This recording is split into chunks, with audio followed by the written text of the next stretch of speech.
नमस्कार, मैं हूं आपके साथ हिमांशी कनेरिया और आप देख रहे हैं राजधानी टाइम्स। आज की कहानी सुनकर दंग रह जाएंगे। जी हां, आज हम बताएंगे उस परिवार की कहानी जो परिवार अपने बीबी बच्चों के साथ शमशान घाट में रहता है और उसके छोटे छोटे बच्चे शमशान में ही खेलते कूदते हैं और खुशी के साथ रहते हैं। देखिए शमशान में जिंदगी जीने का जद्दोजहद की पूरी कहानी। नोएडा सेक्टर 106 बंगेल इलाके में अलग थलग बना स्मशान घाट। दोपहर के करीब 12 बजे 30 साल के एक नौजवान का शव आता है। लाश चबूतरे पर रखी जाती है। पास ही बने गोदाम से कुछ लोग अच्छी लकड़ियां चुनने चले जाते हैं। 55 साल का एक बदहवास बुजुर्ग हाथ में पत्तों का ढेर लिए अपने बेटे की लाश के चेहरे से मक्खियां उड़ाने लगता है। श्मशान परिसर में ही बने मुकेश का घर, जहां कभी अंतिम क्रिया कराते मुकेश दिखाई देते हैं तो कभी उनका परिवार, जो इस सबसे बेपरवाह अपने रोजमर्रा के कामों में व्यस्त है। जलती चिता से महज 50 फीट की दूरी पर मुकेश के 3 बच्चों राधिका, सानिया और युग खेलते देखकर हम हैरान हो जाते हैं। इन बच्चों को उस अंतिम संस्कार की प्रक्रिया से कोई फर्क नहीं पड़ रहा था। पहला सवाल राधिका से ही पूछ लिया गया, बेटा स्कूल जाते हो? जवाब में मिलता है, हाँ स्कूल जाते हैं।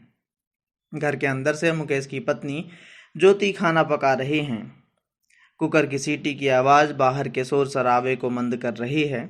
आधा घंटा बीतने के बाद भी मुकेश अंतिम संस्कार की पूजा पाठ में व्यस्त हैं। इसी बीच ज्योति बच्चों की सुध लेने किचन से बाहर आती हैं। तभी उनसे पूछा गया कि जलती लाशों के बीच परिवार को डर नहीं लगता क्या?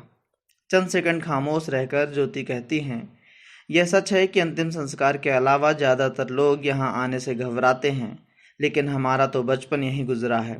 छोटे भाई का जन्म, बहनों की शादी या फिर मेरे बच्चों की पैदाइश से लेकर तमाम सुख दुख हमने यहीं देखे हैं। मेरी शादी भी यहाँ से ही हुई है। पापा मम्मी ने आखिरी सांस भी यहीं ली, इसलिए खास लगाव हो गया है। यहाँ रहने से नहीं, बल्कि अब इस बात का ख्याल आने से डर ज़रूर लगता है कि इस जगह को छोड़कर कहीं और जाना पड़ा तो क्या होगा। अब अगला सवाल यह आता है कि क्या रिश्तेदार आपके इस काम से खुश हैं? तो जवाब आता है, ज़्यादातर तो हमारे काम को पसंद नहीं करते। वो कहते हैं कि उन्हें किसी को यह बताने में शर्म आती है कि उनके रिश्तेदार यानी कि हम श्मशान में रहते हैं। कई रिलेटिव इसलिए हमारे घर नहीं आना चाहते। एक घटना का जिक्र करते हुए ज्योति बताती हैं कि एक बार एक रिश्तेदार अपनी बेटी के साथ घर आए थे। बेटी ने उनसे पूछा कि पापा घर के सामने आग क्यों जल रही है? उन्होंने कहा, बेटा हवन हो रहा है। और यह सुनते ही कुछ देर बाद वह जल्दबाजी में अपनी बेटी को घर से लेकर चले गए। एक सवाल और, स्मशान से जुड़ा कोई ऐसा वाक्य बताइए जो हमेशा याद आता हो। जवाब आता है, छोटे भाई से जुड़ी एक घटना है। एक दिन मम्मी घर का काम कर रही थी, तब 2 साल का भाई बरामदे में खेल रहा था। अचानक वह घुटने के बल चलते हुए जली हुई डेड बॉडी के पास चला गया और राख से खेलने लगा। पूरे शरीर में राख लगाने के बाद उसने थोड़ी सी राख खा भी ली। मम्मी ने उसे देखा तो दौड़ी दौड़ी उसके पास पहुंची और फौरन उसके मुंह से राख निकाली। ज्योति बताती हैं, हम डोम नहीं हैं, जाति से ब्राह्मण हैं। वह ब्राह्मण जो अंतिम संस्कार में पूजा पाठ कराते थे, लेकिन साल 2010 में यहाँ पर ही आकर बस गए।